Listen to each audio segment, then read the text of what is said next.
Nagahilay nga poste sa Barangay Lourdes sa Distrito Sangharo. Delikado na ang kahimtangan para sa mga residente. Inigitutukan ni Daryl Marie Sarmiento.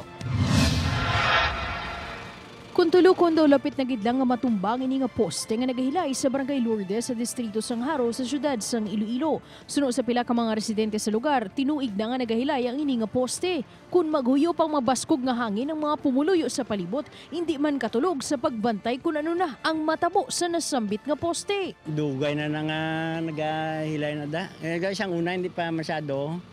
Mga time pa ng Yolanda.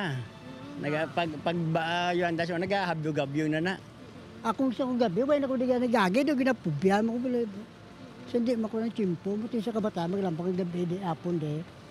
Pinakuha na ko poste, ito tanawin nyo, base bala kong gulpe lang bala, oo.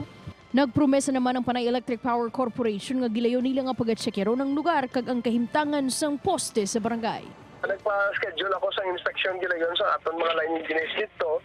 Para malantaw nila kung ano status ang poste and kung sino bala poste ining nagatindog ganing nga mo nga may nagahilay nga lubrahon, no? So if ever man makitaan karon nga amon poste pag-isla namon ini mayara kita bagong mga steel poles so both pwede na ito magamit na for secondary nga insulation. Upod kay Romel Porquia, Daryl Marie Sarmiento, One Western Visayas.